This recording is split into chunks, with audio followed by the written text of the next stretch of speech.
Study IQ IAS, अब तैयारी हुई अफोर्डेबल। हेलो गाइस, मेरा नाम है दिवाकर बोथरा। अभी कुछ समय से फरवरी के महीने के अंदर एक इशू जो काफी डिस्कस्ड रही थी न्यूज़पेपर में, इंटेलेक्चुअल सर्कल्स के अंदर, असम का law which punishes the child marriages. Bharat में ऐसा कहा जाता है, educating a girl child is like watering the neighbour's plant. अगर ऐसी सोच रहती है तो कहीं ना कहीं हमेशा the attitude towards womens, the girls, would always be from a patriarchal perspectives. The women's or the girls would always be considered as not an asset but an liability. Assam child marriage बहुत बड़ी एक social evil society में प्रथा बहुत सदियों से चली आ रही है। एक टाइम था जब the cause of child marriage was basically because of the culture, और आज शायद कल्चर इसका एक प्रोमिनेंट कॉज जरूर है बट ओनली कॉज नहीं है, क्योंकि चाइल्ड मैरिज की प्रथा आज सिर्फ हिंदू समाज या कुछ वर्ग के अंदर नहीं है। It has spread to many spheres irrespective of their caste, religion और एथनिसिटी। ना कि सिर्फ भारत में बट सोमालिया, सूडान, इथोपिया जैसे देशों में भी चाइल्ड मैरिज की प्रथा बहुत स्ट्रांगली प्रेजेंट है। तो कहीं ना कहीं या तो फिर यह है कि वर्ल्ड के बहुत सारे कल्चर जो है जिनमें डिफरेंसेस कम और सिमिलैरिटीज ज्यादा है, या फिर यह है कि वर्ल्ड के सारे की सारे कल्चर कहीं ना कहीं एक पैट्रियार्कल पर्सपेक्टिव से डेफिनेटली वुमेन को एक सेकेंडरी पोजीशन सोसाइटीज में, समाज में देते हैं। आज के इस डिस्कशन में अगले 20 से 25 minute I will discuss the entire issue of child marriage. As far as the importance of this topic is concerned, a person who is preparing for civil services definitely needs to have an idea of the various social challenges present in the societies, as it is an integral part of your syllabus of paper 1. And if someone is watching this video, then awareness has to be developed regarding what are the various causes or what are the various challenges and how we can largely overcome these challenges. So irrespective of whether you are preparing for civil services or not, this issue definitely is worth having attention for, because जब समाज जागरूक होगा तभी शायद सती जैसी प्रथा खत्म हुई, और आज अगर समाज जागरूक होता है तभी शायद पॉसिबिलिटी है कि चाइल्ड मैरिजेस जैसे सोशल इविल्स को हम एक बेहतर तरीके से टैकल कर सकते हैं। तो let's look into the entire issue of child marriage starting from its origin till the contemporary law of Assam. State देखो, this was there in the news. ये न्यूज क्या थी? न्यूज ये थी कि असम सरकार ने पॉस्को एक्ट और चाइल्ड मैरिज एक्ट के तहत बहुत सारे ऐसे कपल्स, बहुत सारे ऐसे लोगों को अरेस्ट किया जिन्होंने चाइल्ड मैरिज की थी। इनफैक्ट अगर द इंडियन एक्सप्रेस अगर आपने पढ़ा है तो द इंडियन एक्सप्रेस में स्टोरी रन होती है कि कैसे a particular woman was arrested who was 50 years, 50 साल की महिला को, उसके हस्बैंड को अरेस्ट किया गया क्योंकि जब उन्होंने शादी की थी तो वो चाइल्ड मैरिज थी। अब क्या ये सही था, क्या ये गलत था? एक चीज पूरे लेक्चर को स्टार्ट करने से पहले या पूरी इशू को सोचने से पहले ये है कि यू शुड बी क्लियर कि कोई भी जो सामाजिक प्रॉब्लम है उसको एक लिमिट तक ही आप लॉ से टैकल कर सकते हो, because the social problems requires more social perspective rather than the legal perspectives, because law at the best can bring structural change, but the law do not have the capacities to bring ideological or behavioral change. जिसका जीता जागता सबूत है untouchability आज भी बहुत strongly practice की जाती है समाज के अंदर, despite having a very stringent law which bans the practices of untouchability. तो न्यूज थी कि असम के अंदर कुछ ऐसी दिक्कतें आई 3 फरवरी से, जब से हेमंत बिश्वा शर्मा की गवर्नमेंट ने इस लॉ को लगाया, तो डिफरेंट डिबेट स्टार्ट हुई। और अभी लेटेस्ट न्यूज ये है कि ये जो पूरा का पूरा एप्लीकेशन था असम गवर्नमेंट का, ये हाई कोर्ट में पहुंच जाता है और गुवाहाटी हाई कोर्ट ने कुछ इसके ऊपर डिसीजन दिया है, कुछ एक पर्टिकुलरली भाव प्रकट किए हैं, या फिर they have given their opinion as far as the constituent as far as the legal aspect of these executive policies are concerned with respect to the implementation of Prohibition of Child Marriage Act. Court ने क्या बोला पहले ये समझते हैं। Court ने 3 specific चीजें बोली है। पहली चीज, at present the court thinks that these matters are not for custodial interrogation, कि ये सारे जो आपने अरेस्ट किए हैं, 3000 से भी ज्यादा लोग अरेस्ट हुए हैं इस पर्टिकुलर मुहिम के अंदर, और कोर्ट ये मानता है कि ये मैटर ऑफ पर्सनल इंटरोगेशंस नहीं है। हाई कोर्ट ने अगर ये जजमेंट आपने पढ़ा है तो ये बोला कि आप जो इन लोगों को अरेस्ट कर रहे हो, जो 3000 लोग अरेस्ट किए गए हैं, आप इनके साथ क्या करने वाले हो? क्या आप इन्हें पुलिस स्टेशन में बैठा के इनको इंटरोगेट करोगे कि क्यों किया, कैसे किया, कब किया, I mean what were the causes? तो कोर्ट बोलता है these are the not matters of custodial interrogations, आपको इसके ऊपर एक्शन लेना है, इंटरोगेशन का तो कोई सवाल ही पैदा नहीं होता इस पर्टिकुलर एस्पेक्ट के अंदर।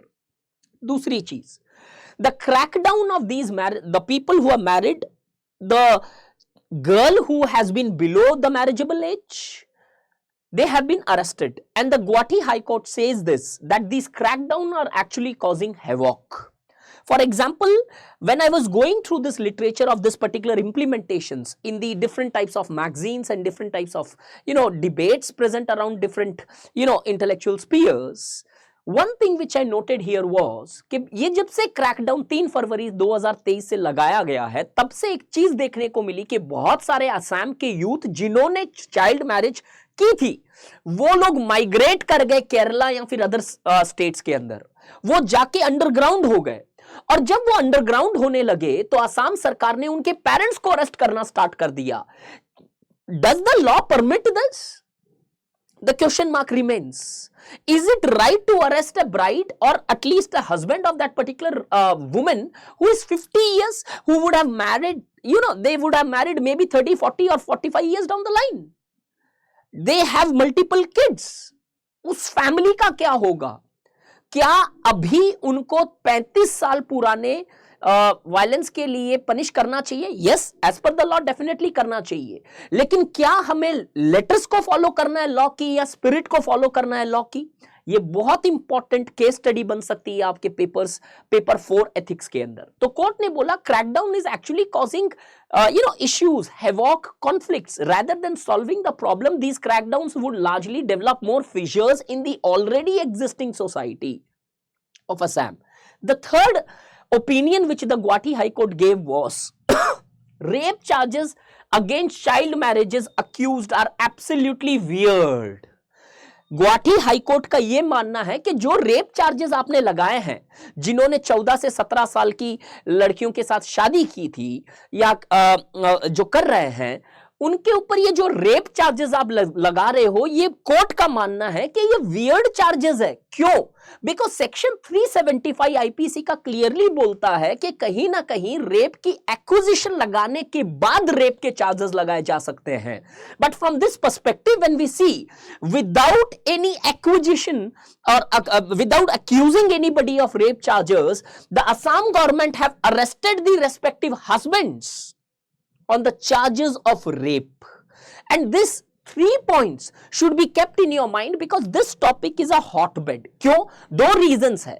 पिछले कुछ 6-7 महीनों के अंदर मैरिजेबल एज के ऊपर एक डिबेट रही।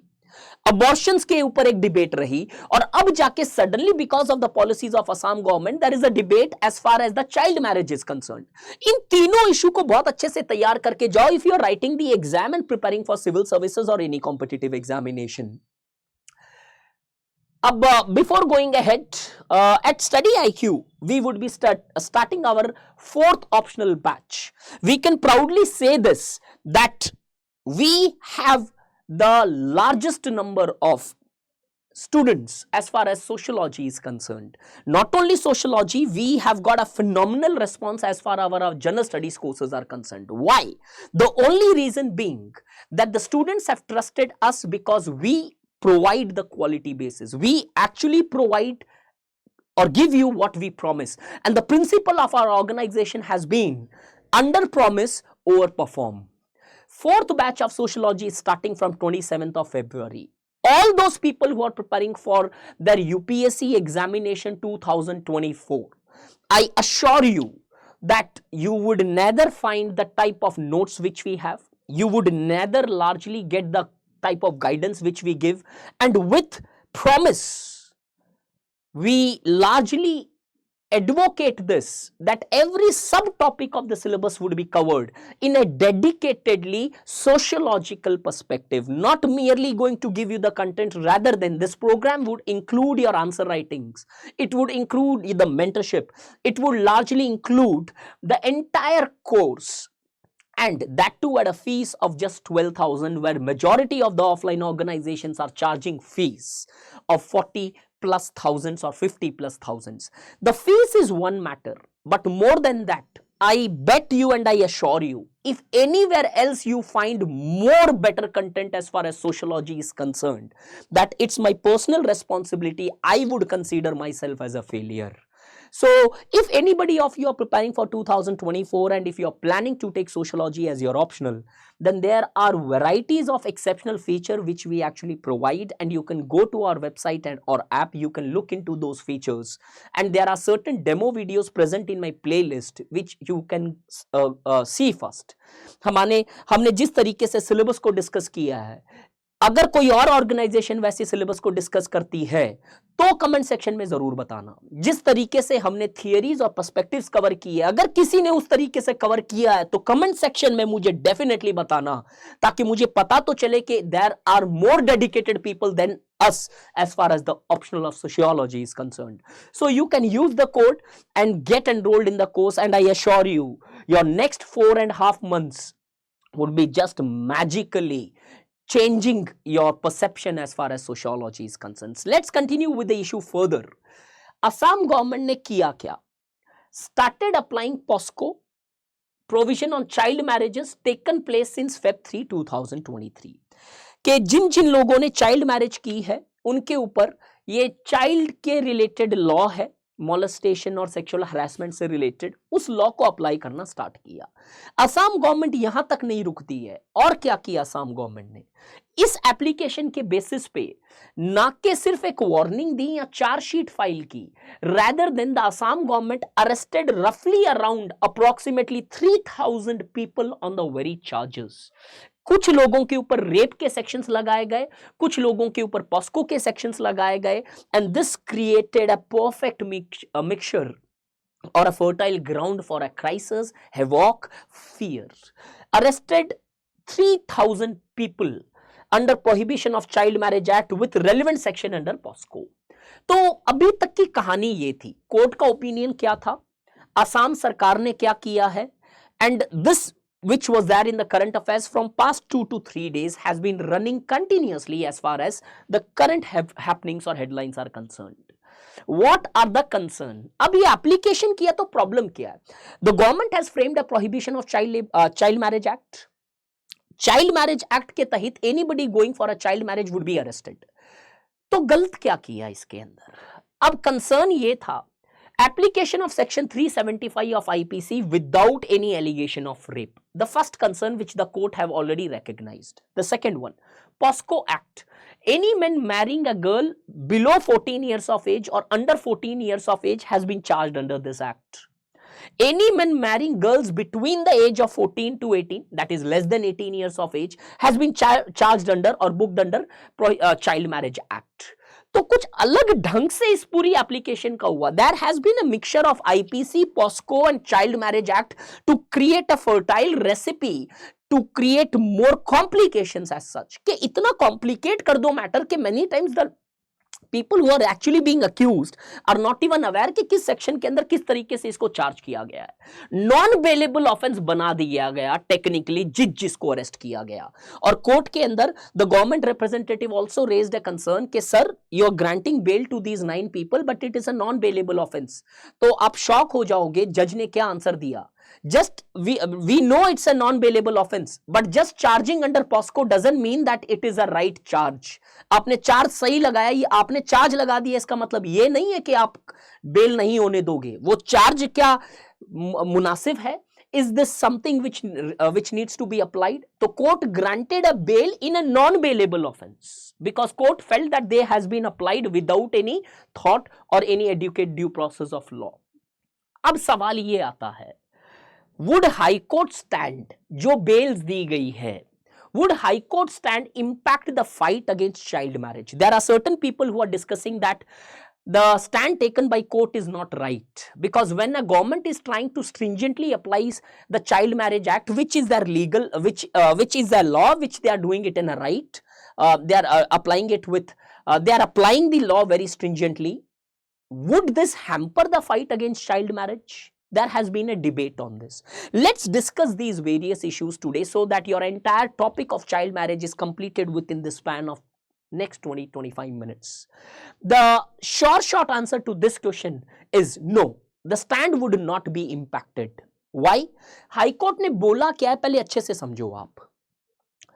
High Court has said that we are not asking you not to largely implement Child Marriage Act. Rather than what High Court has opined is this, that a charge sheet can be filed, and when the case comes to the court, appropriate action would be taken against these 3,000 accused people, but the arrest should be avoided. Arrest मत करो आप, chargesheet लगाओ, case बनाओ, और जब court में आएगा ये केस तो court would take a stand on the basis of the law of the land which is largely present. So high court is not saying don't implement the law, rather than high court is of the opinion that apply the law but don't arrest the people because it's a socially sensitive issue. It might create havoc with the children who are largely born out of this wedlock. What about these people? What about the women who are getting arrested at the age of 50 for their husbands are getting arrested at the age of 50 who have been married maybe 35 years before down the line? तो बोल रहे arrest मत करो, register करो complain. So implement the law but don't arrest it unnecessarily. क्यों? It's not a matter of interrogation जो already मैंने आपको explain किया है. Coming further, has the Assam government done the right thing? तो पहला क्वेश्चन आता है कि क्या वो हैम्पर करेगा? No, it will not hamper the fight. But second debate ये आया कि क्या इस तरीके से लॉ को इंप्लीमेंट करना चाहिए रेट्रोस्पेक्टिव इफेक्ट के पॉइंट ऑफ व्यू से? क्या ये होना चाहिए या नहीं होना चाहिए? There are different opinions as far as this is concerned. There is one school of thought which largely believes that no, Assam government has not done anything excess, rather than they are implementing the existing law with full spirit. But there is another opinion that no, they have not done the right thing. कैसे? Okay, before that, again, we are also having our GS course, which have already started from 20th of Feb. Today is 18th, okay, which will be starting from 20th of Feb. So please make sure 2024 के लिए this is an important batch which we are launching, and this is the right time to start your preparation if you are largely planning to give the exam in 2024. And if you are interested, you can use the code DIVLIVE. There are so many aspects or features of our course which we are largely providing you. एक mentor is very important as far as civil services is concerned. Continuous mentor support रहेगा 24/7. The faculties, the team of ours is strongly dedicated person having a vast experience of number of interviews and number of examinations. The content is covered with educate PPTs, notes, indications, storylines, so that you permanently understand that. Dedicated MCQs and test series are included in that. And regular interactions with the retired IAS, IPS officers, and also the bureaucrats who are present is also made. And the price point is what? Not 2 lakh rupees, which majority of the organizations are charging. Believe me, go to the online and check the fees of these organizations. We are trying to seriously make the education affordable, and that too, not just education. Because the study IQ believes not in providing you knowledge. We don't have that belief. We largely believe in providing you wisdom, because wisdom refers to the use of knowledge at a price of 19,000, sorry, not even 19, 18,999. The existing code can be used in order to avail these discounts. Hurry up. Believe me, you will not repent when you get into these courses. Issue of child marriage in India. तो हमने ये topic start किया था कि क्या असम सरकार ने right action लिए हैं, लिया है कि नहीं. अभी एक बार स्टॉप करते हैं इसको, बिकॉज पहले इश्यू समझ लेते हैं, फिर समझ में आएगा कि whether the action has been taken is right और रॉन्ग और एक्सेस और limitations. Issue of child marriage in India, कुछ फैक्ट्स हैं. India accounts for the most number of child brides. World में largest highest child brides are from India. Next, 32% of the women between the age of 18 to 20 to 24 have been married before the age of 18. And remember, this is only the fact of Assam. मैंने असम का fact इसलिए लिखा है because the topic is news, is in news with the context of Assam as such. 32% of the women in Assam at the age of this was married before 18 years of age, as per what? National Family Health Survey 5, not by my personal will and wishes, कि मेरा कोई fact नहीं है, ये fact clearly इसे बता रहा है. असम के अंदर इतना चाइल्ड मैरिज है सिर्फ. इम्पैक्ट तो definitely child marriage is definitely a very strong factor which is largely keeping the women subordinated. क्या चाइल्ड मैरिज की इंपैक्ट क्या होती है, इश्यूज क्या आती है चाइल्ड मैरिज से? इधर एक चीज मैं आपको पहले बताना चाहता हूं. Most of the time whenever the India और in the world there is a rising understanding that anything in context of women is always taken as positive. Women की एक इमेज हमने वैसे बना ली है. एक चीज आज हमें डिसाइड करनी पड़ेगी, क्या हम वुमेन को पिटी की नजरों से देखते हैं या फिर वुमेन को एम्पावरमेंट की नजरों से देखते हैं? क्योंकि जब तक महिलाओं को अगर हम एक section which requires help and support की नजर से देखेंगे तो unfortunately I believe that womens would never be empowered. But on the other hand when we look into womens as an organization, as a social group who is having the capacities, then there is chances of empowerment. तो पहले तो हमारा नजरिया ही women specific issue पे आते ही pro women होने लगता है. क्यों? हम शायद उन्हें एक बेचारों के नजर से देखने लगे हैं, जानबूझ के नहीं, बट समहाउ वो एक ओरिएंटेशन आ जाती है दिमाग के अंदर, सर ये वनरेबल है, सर ये फ्रेजाइल है, सर इनको सपोर्ट चाहिए. क्यों? Many of the women in India and in the world have proved that they are much more capable and dominating when compared to men. They are much more better entrepreneurs, they are much more better risk takers, and they are much more better managers in this entire world when compared to the men as such. But हमेशा सिर्फ चीज को positive लेके चलें या सिर्फ women centric perspective से देखें तो जेंडर इनइक्वालिटी तो कभी नहीं आएगी सोसाइटी के अंदर.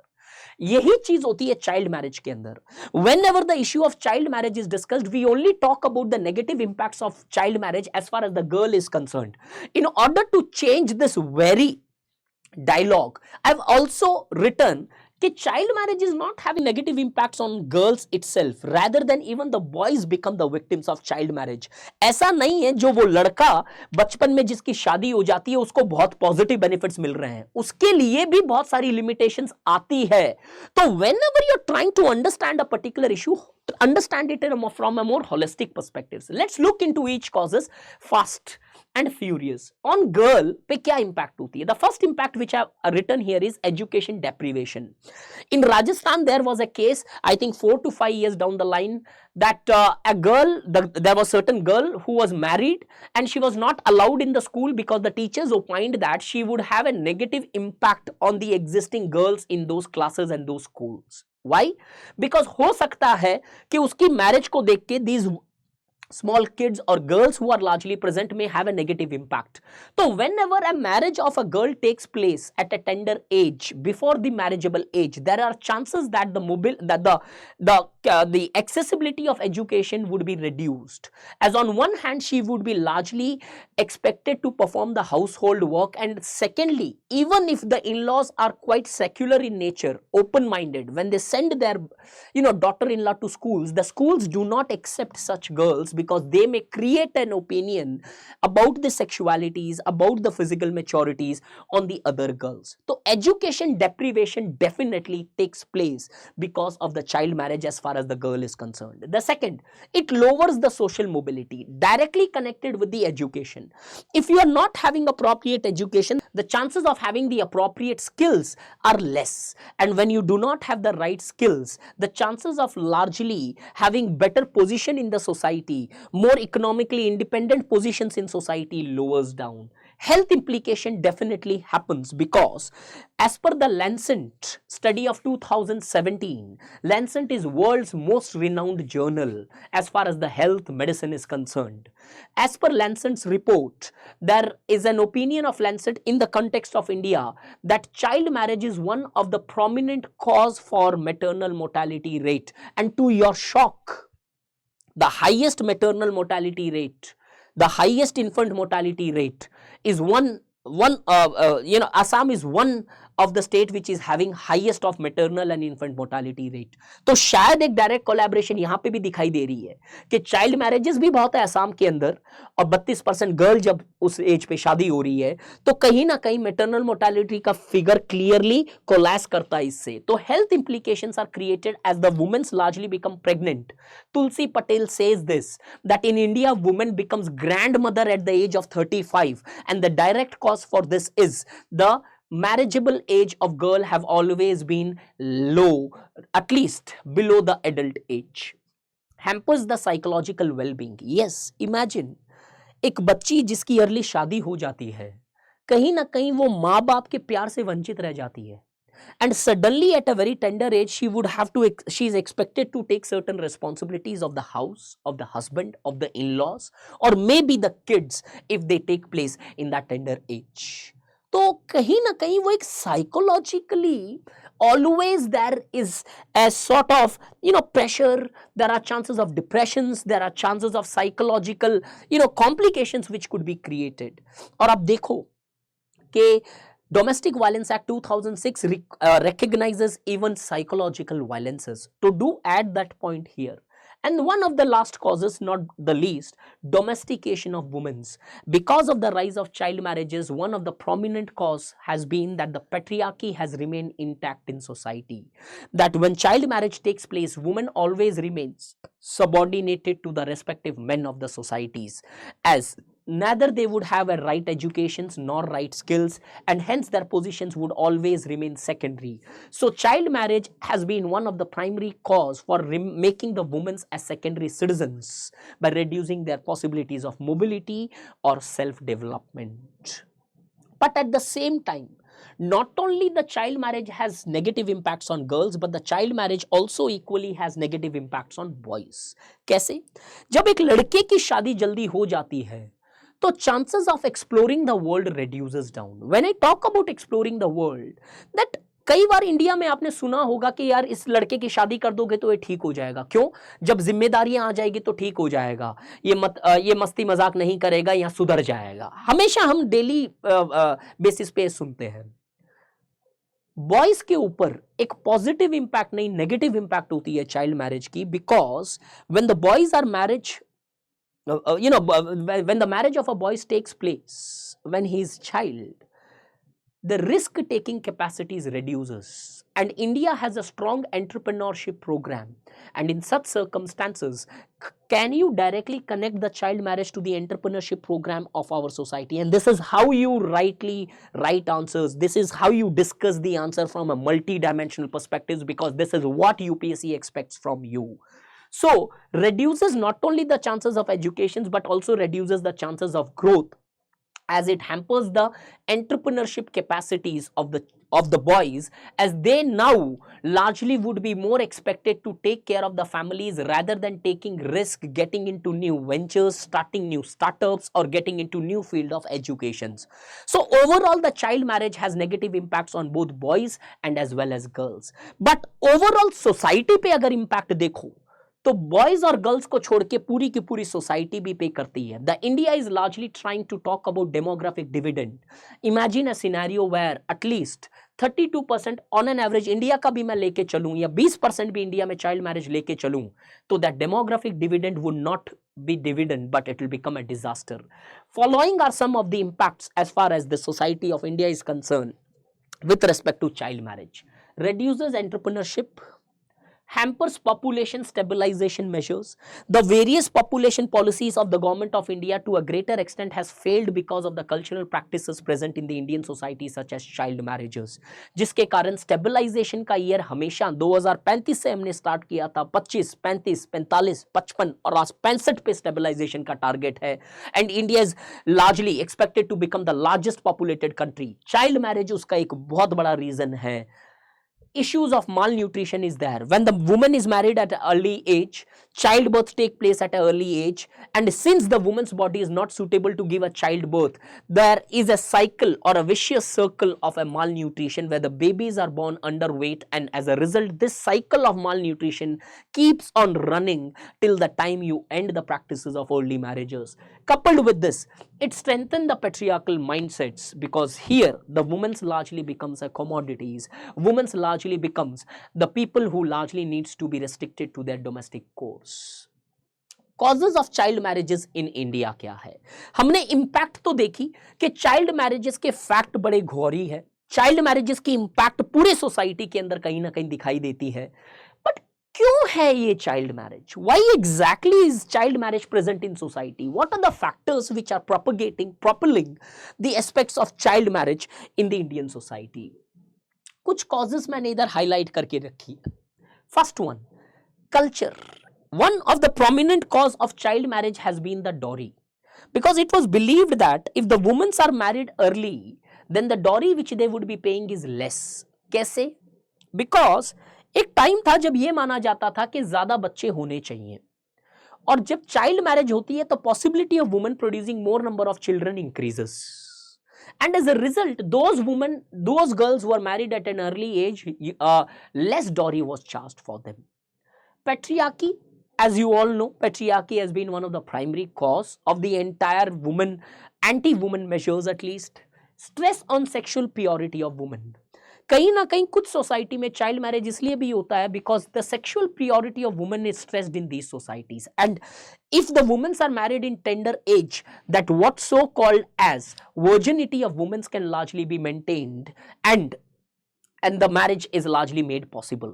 In fact, this is a fact. Sexual purity पे इतना ज्यादा स्ट्रेस होने के कारण ही बच्चों को पहले जल्दी शादी कर दी जाती थी. Girl is considered as a liability, और लाइबिलिटी को कोई भी ज्यादा समय तक रखना नहीं चाहता है, जो मैंने ऑलरेडी आपको स्टेटमेंट दिया था. Educating a girl in India is like watering the neighbour's plant to ensure better bonding. कुछ लोग ये भी मानते हैं कि चाइल्ड मैरिज के कारण क्या होता है, ये ब्रेकडाउन नहीं होती है मैरिज, क्योंकि जब आप लंबे समय तक बचपन से जब आपके थॉट डेवलप हो रहे हैं तब से अगर आप साथ में रहते हो तो एक बॉन्डिंग बड़ी स्ट्रांग हो जाती है, चाहे कैसा भी पॉइंट क्यों ना हो. कुछ तो सच्चाई इसके अंदर डेफिनेटली आपको शायद दिखाई देती है कि या many times this factor has become the factors for justifying the child marriage in India. Rising safety concerns, many times women safety के कारण भी चाइल्ड मैरिज प्रोपगेट की जाती है, because when the safety is not present everybody would try to get their daughters married. couple this with liability, now you feel कि at least, इसीलिए शायद India में कन्यादान सबसे बड़ा दान माना गया है. कि मतलब दान क्या होता है कि are you donating your girl. I mean, we need to change certain language, क्योंकि पोस्ट मॉडर्न फेमिनिस्ट बोलते हैं कि language needs to be changed. So we see rising safety concerns many times have also increased the prevalence of child marriages in India. Ineffective laws, ये वाला news में है क्योंकि इसे इफेक्टिव करने गए तो कुछ कॉम्प्लिकेशंस होने लगी. लॉस को ठीक से इंप्लीमेंट नहीं किया गया तो लोगों के अंदर कभी फियर ही नहीं पैदा हुई कि चाइल्ड मैरिज अरे कुछ नहीं होने वाला है. लास्ट कोई भी वॉर्स और कॉन्फ्लिक्ट्स होती है तो चाइल्ड मैरिज बढ़ती है। इनफैक्ट कोविड के टाइम के बाद में स्टडी की गई है, UNICEF and other organisations which have said that कि COVID have actually increase the child marriage throughout the world. क्यों? एजुकेशन हैम्पर हो गई गर्ल की, और इसके कारण कहीं ना कहीं it was felt suitable that the girl should be married of. तो कॉजेस भी बहुत सारे हैं, इंपैक्ट्स भी बहुत सारी है। Therefore, child marriage has vast negative implications. So, has the Assam government now done the same thing? जिससे मैंने टॉपिक स्टार्ट किया था, क्या असम गवर्नमेंट का डिसीजन सही था? कॉजेस देखो बहुत सारी है, जिसमें लॉ भी एक बड़ा कॉज था। तो लॉ को स्ट्रिंजेंट करने की कोशिश की कि एक कॉज खत्म हो। दूसरी तरफ चाइल्ड मैरिजेस की impact is largely very negative, तो we have tried to largely enhance that as well कि इसको खत्म करना पड़ेगा। तो अब मैं आपसे सवाल पूछता हूं, क्या असम सरकार ने सही चीज की? Do put up your comments in the videos so that at least you can also express your opinion and let me also understand के you know what are the various innovations which you may also inculcate in these topics. अब इसका कोई सीधा सीधा answer नहीं है। अगर मैं इसको थोड़ा सा डीप कॉन्सेप्चुअल तरीके से समझाऊं तो किसी भी चीज को टैकल करने के लिए दो टाइप के एक्शंस होते हैं। एक, स्ट्रॉन्ग लीगल मेजर्स होने चाहिए, बिल्डिंग सेंसिटाइजेशन। बहुत सारी इंसर्जेंसीज को टैकल करने के लिए armed forces special protection act जैसे एक्ट लगाए गए। और दूसरा, कहीं ना कहीं सेंसिटाइजेशन भी बिल्डअप की जाना चाहिए कि अवेयरनेस पैदा होनी चाहिए। इन दोनों मेजर्स को देखें, असम गवर्नमेंट ने जो मेजर लिया है वो है लीगल मेजर, लेकिन ऑलरेडी मैंने बोला है कि legal measures do not lead to final solutions. Swift actions are required, but retrospective application is largely creating more fear than deterrent। कि असम सरकार ने लॉ को स्ट्रांगली इंप्लीमेंट करने की कोशिश की, दैट इज गुड, बट उसको एक इतने रेट्रोस्पेक्टिवली लगा लिया उन्होंने कि इससे फियर ज्यादा क्रिएट हो रही है, ना कि एक डेटरेंट हो रहा है। मान लिया डेटरेंट हो भी रहा होगा, लेकिन लोगों के अंदर जो ऑलरेडी चाइल्ड मैरिज हो चुकी थी, उनके अंदर फियर है। एक प्रैक्टिकल चीज से समझते हैं, एक हस्बैंड को अरेस्ट करना for child marriage, do you really think justified? जब उसकी शादी 14-15 साल या 16 साल में हुई होगी, तो आपको सच में ऐसा लगता है कि he was in capable position to take the decisions कि नहीं मम्मी, नहीं पापा, मैं शादी नहीं करूंगा? और उसी हस्बैंड को 30 से 35 साल शादी के बाद में अरेस्ट करना, उनके बच्चों का क्या, उसकी वाइफ का क्या, और उसके खुद का क्या, जो क्राइम उसने शायद किया ही नहीं था। What about that? और यहां पे अगर एडल्ट हो हस्बैंड, तो एक स्ट्रिंजेंट एक्शन बनता है, लेकिन उसमें भी एक रेट्रोस्पेक्टिव होने के कारण there are chances that the family would be broken down. तो थोड़ा प्रैक्टिकल लेके चलो इस एक्शन को, इमोशनल मत बन जाओ पेपर के अंदर। इमोशनल इंटेलिजेंस होना चाहिए कि दोनों मत आपके पास होने चाहिए, फिर एक सजेशन होना चाहिए। तो असम सरकार का डिसीजन थोड़ा सा तो कॉम्प्लिकेटेड है as far as the law is concerned. Absolute support can not be made because it's not solving the problem as such, और हमें वही एक्शन लेता है which carries the capacities to solve the problems. क्या way forward होना चाहिए? Way forward, आपको सबसे पहले रूट कॉज समझनी है। The root cause lies in culture. जब कल्चर में इसके रूट कॉज है, कहीं ना कहीं सबसे पहले आपको माइंडसेट चेंज करना है। अगर इस प्रॉब्लम को आपको बकायदा खत्म करना है, ना कि सिर्फ किसी के ग्रजेस के कारण कुछ लोगों को पनिश करना है, इसको सबसे पहले चेंज करना पड़ेगा if you are serious in tackling the issues of child marriages. और इस चीज के लिए क्या होनी चाहिए? Sensitization of people can be made by filing charge sheet but not arrest. कि अगर आपको फियर क्रिएट ही करनी है, केस लगाना चालू करो सबके ऊपर, उससे ही आ जाएगी फियर। एंड अरेस्ट मत करो, सीधा कोर्ट डिसाइड करेगी कि अब इसके ऊपर क्या एक्शन लेना है। तो if you want to create a fear, file the charge sheet. If you really want to solve the problem, try to change the mindset of the people, as the cause of the child marriage lies not in personal preferences, but it is deeply rooted in the social fabric of the society, where it derives its support from the various cultural, religious and social pursuits. कुछ way forward के लिए मैंने conclusion लिखा है यहां पे, that child marriage is actually a social problem.